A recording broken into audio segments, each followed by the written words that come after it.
부산지 믿음의 가족 여러분, 오늘도 주님께서 주시는 풍성한 은혜와 기쁨이 여러분과 여러분의 가정과 일터에 함께 하시기를 간절히 소망합니다. 오늘 함께 나누실 하나님의 말씀은 시편 111편 1절부터 10절까지의 말씀입니다. 할렐루야! 내가 정직한 자들의 모임과 회중 가운데에서 전심으로 여호와께 감사하리로다. 여호와께서 행하실 일들이 크시오니 이를 즐거워하는 자들이 다 기리는도다. 그의 행하시는 일이 존귀하고 어미하며 그의 의가 영원히 서 있도다. 그의 기적을 사람이 기억하게 하셨으니 여호와는 은혜로우시고 자비로우시도다. 여호와께서 자기를 경외하는 자들에게 양식을 주시며 그의 언약을 영원히 기억하시리로다. 그가 그들에게 문 나라의 기업을 주사 그가 행하시는 일의 능력을 그들에게 알리셨도다. 그의 손이 하는 일은 진실과 정의이며 그의 법도는 다 확실하니 영원 무궁토록 정하신 바요 진실과 정의로 행하신 바로다. 여호와께서 그의 백성을 속량하시며 그의 언약을 영원히 세우셨으니 그의 이름이 거룩하고 지존하시도다. 여호와를 경외함이 지혜의 근본이라. 그의 계명을 지키는 자는 다 훌륭한 지각을 가진 자이니 여호와를 찬양함이 영원히 계속되리로다. 아멘. 오늘 본문은 택하신 언약 백성을 향한 하나님의 위대한 행사에 대한 감사와 경배를 주제로 하는 감사 예배 시입니다. 1절 말씀입니다. 할렐루야! 내가 정직한 자들의 모임과 회중 가운데에서 전심으로 여호와께 감사하리로다. 아멘. 여기서 시인은 하나님께 감사 찬양을 드리려는 자신의 마음 자세가 어떠한지 잘 보여주고 있습니다. 전심으로라는 말을 사용하고 있는데요. 이 전심으로라는 말은 시인 자신의 모든 마음과 정신과 의지라 할 수 있습니다. 더 나아가 이 말은 마음이 나누어지지 않는 곳으로 집중된 상태를 말하고 있습니다. 다시 말해서 시인은 오직 하나님께 감사하고 찬양하는 일에 그의 온 마음과 의지를 집중하겠다고 선언하고 있는 것입니다. 사실 마음과 의지를 집중하는 것은 어떤 일을 하더라도 가장 중요한 요소가 될 것입니다. 심지어 우리가 하는 일에 얼마나 집중할 수 있는가 하는 것이 인생의 실패를 좌우한다고 말하는 이들도 있습니다. 여러분, 하나님을 섬기며 살아가는 우리 성도들은 하나님을 섬기며 예배하는 일에 결코 마음이 나누어져서는 안 됩니다. 고린도전서 10장 31절 말씀에 그런즉 너희가 먹든지 마시든지 무엇을 하든지 다 하나님의 영광을 위하여 하라라는 사도 바울의 말씀처럼 우리의 삶 전체가 하나님의 영광을 드러내고 주님의 이름을 찬미케 하는 한 가지 목적에 집중되어야 하겠습니다. 4절 말씀을 보게 되면 시인은 하나님께서 그의 기적을 사람이 기억하게 하셨으니 라고 말하고 있습니다. 여기서 그의 기적이란 여호와의 행사를 말합니다.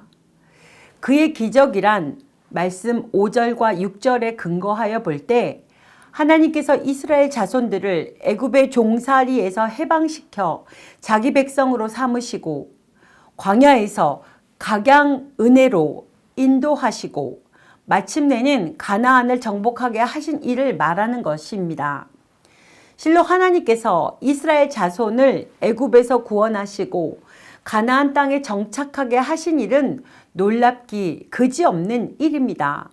그런데 우리는 이러한 사건과는 비교할 수도 없는 하나님의 기이한 은혜를 이미 경험하였습니다. 그것은 바로 십자가 사건입니다. 우리 인간의 구원을 위해 하나님께서 친히 인간이 되어 이 땅에 오셨고 무가치한 죄인들을 위해 죽으신 일은 도저히 인간의 이성으로는 설명할 수도 없고 이해할 수도 없는 놀라운 은혜의 사건인 것입니다. 이 일을 기억한다면 어찌 하나님께 감사와 찬송을 드리지 않을 수 있겠습니까? 우리의 삶 속에서 베풀어 주신 많은 일들을 생각할 때 하나님의 놀라운 은혜와 사랑을 잊고 감사 찬송을 드리지 못하는 악한 자들이 되어서는 안 될 것입니다. 10절 상반절 말씀에는 여호와를 경외함이 지혜의 근본이라고 하였습니다. 여기서 지혜란 인생에서 삶을 의미 있게 하고 풍요롭게 하고 나아가서는 구원에 이르게 하는 것을 말하고 있습니다. 그리고 근본이라는 말은 시작, 출발점, 본질이라는 의미가 내포되어 있습니다. 즉 시인은 여호와를 경외하는 것이 지혜의 시작이며 본질임을 말하고 있습니다. 사람들은 누구나 지혜를 얻기 원합니다. 사실 우리가 이 세상에 대하여 또 내 자신에 대하여 하나님에 대하여 많이 알고 있다고 생각하지만 그것에 대하여 알면 알수록 깊이 깨닫게 되는 것은 자신의 무지이며 우둔함 뿐입니다. 또한 수많은 철학과 사상, 종교에서 진정한 지혜에 대한 해법을 제시하고 이것이야말로 참 지혜라고 말하지만 그 또한 인간의 어리석음, 깨달음에 지나지 않습니다.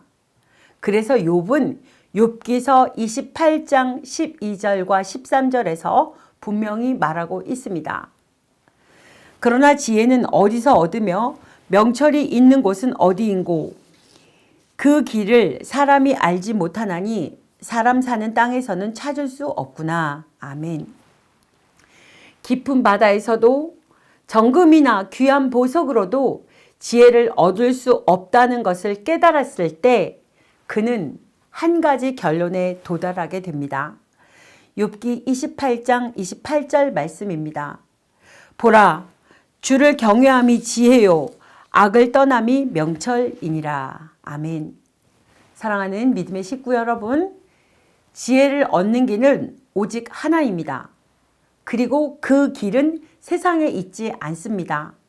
하나님을 경외하는 것, 그리고 하나님의 말씀에 순종하는 것, 그것만이 지혜에 이르는 길이자 지혜 자체입니다. 이 사실을 기억하고 하나님을 경외하기에 더욱 힘쓰시기를 바랍니다. 계속해서 10절 하반절에서는 여호와를 찬양함이 영원히 계속되리로다 라는 말로 마무리하고 있습니다. 저자가 이렇게 여호와 찬양 권고로 본시를 마무리하는 것은 그것이 하나님께 마땅히 해야 할 일이기 때문입니다. 시인은 이미 앞에서 하나님께서 찬양 받으셔야만 할 이유를 언급하였습니다. 하나님의 행사가 크고 존귀하며 어미하시다는 것, 하나님이 은혜롭고 자비하시며 진실과 정의로 행하신다는 것, 자기 백성을 구속하시고 언약을 영원히 세우셨다는 것은 분명 하나님을 영원히 찬양해야 할 이유가 됩니다. 이외에도 하나님을 찬양할 이유를 거론하자면 한도 끝도 없습니다. 사실 여러분, 하나님은 찬양받기에 합당하신 분입니다. 이 사실을 기억하고 한평생 하나님을 찬송하는 삶을 살아가는 저와 여러분이 되시기를 간절히 소망합니다. 기도하시겠습니다. 하나님이 행하신 일에 집중함으로 하나님을 경외하며 찬양하는 삶의 자리로 나아가기 원합니다. 홀로 영광받아 주시옵소서. 정직함으로 나아가기를 원하오며 하나님의 사랑 안에서 거하며 회복과 소망을 가질 수 있도록 하나님 저희들을 지켜주시옵소서. 예수님의 이름으로 기도드립니다. 아멘.